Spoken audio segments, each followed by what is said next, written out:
Hello student, তোমাদের সকলকে স্বাগত জানাই শিলচর একাডেমির ইউটিউব চ্যানেলে। তো আজ থেকে আমি তোমাদেরকে বিজ্ঞান সাবজেক্টটা পড়াবো।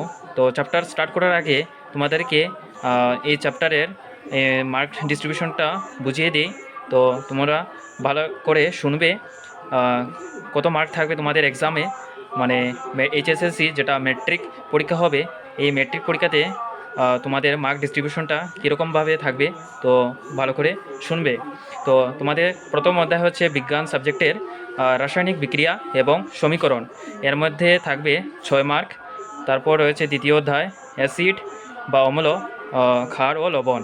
তো এর মধ্যে থাকবে 6 মার্ক। তারপর তৃতীয় অধ্যায় রয়েছে ধাতু এবং অধাতু। এর মধ্যে থাকবে 7 মার্ক। তারপর রয়েছে 4 নম্বর অধ্যায় হচ্ছে কার্বন এবং ইহার যৌগ। এর মধ্যে থাকবে মার্ক 6 মার্ক। তারপর রয়েছে 5 নম্বর অধ্যায় মৌল সমূহের পর্যায়গত শ্রেণী বিভাজন। এর মধ্যে থাকবে 4 মার্ক। তারপর রয়েছে 6 নম্বর অধ্যায় জীবন প্রক্রিয়া। এর মধ্যে থাকবে 8 মার্ক। তারপরে রয়েছে 7 নম্বর অধ্যায় নিয়ন্ত্রণ ও সমন্বয়। তার মধ্যে মার্ক থাকবে 6 মার্ক। তারপর রয়েছে 8 নম্বর অধ্যায় জীবের প্রজনন কিভাবে হয়। এর মধ্যে থাকবে 5 মার্ক। তারপর রয়েছে 9 নম্বর অধ্যায় বংশগতি এবং বিবর্তন। এর মধ্যে থাকবে 5 মার্ক। তারপর রয়েছে 10 নম্বর অধ্যায় আলোকের প্রতিফলন এবং প্রতিসরণ। এর মধ্যে থাকবে 8 মার্ক। তারপর রয়েছে 11 নম্বর অধ্যায় মানুষের চোখ এবং বর্ণময় বিশ্ব। এর মধ্যে থাকবে 5 মার্ক। তারপর তোমাদের রয়েছে 12 নম্বর অধ্যায় বিদ্যুৎ। এর মধ্যে থাকবে 6 মার্ক। তারপর রয়েছে 13 নম্বর অধ্যায় বিদ্যুৎ প্রবাহের চুম্বকীয় প্রভাব। এর মধ্যে থাকবে 5 মার্ক। তারপর রয়েছে 14 নম্বর অধ্যায় শক্তির উৎস। এর মধ্যে থাকবে 4 মার্ক। তারপর রয়েছে 15 নম্বর অধ্যায় আমাদের পরিবেশ। এর মধ্যে থাকবে 4 মার্ক।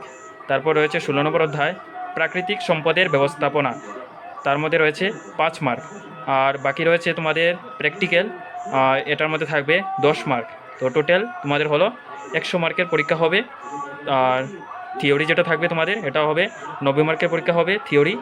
আর বাকি থাকবে তোমাদের 10 মার্কস, সেটা হচ্ছে প্র্যাকটিক্যাল। তো নেক্সট ক্লাসে আমরা স্টার্ট করব প্রথম অধ্যায়, যেটা হচ্ছে রাসায়নিক বিক্রিয়া এবং সমীকরণ। তো নেক্সট ক্লাসে দেখা হবে। আর এই ভিডিওর মধ্যে যদি তোমাদের কোনো সিলেবাস নিয়ে যদি কোনো প্রশ্ন থাকে, তো তোমরা নিশ্চয়ই কমেন্ট বক্সে জিজ্ঞেস করতে পারো। আমি তোমাদের কমেন্টে রিপ্লাই দেওয়ার চেষ্টা করব। তো দেখা হচ্ছে তোমাদের সঙ্গে নেক্সট লেকচারে।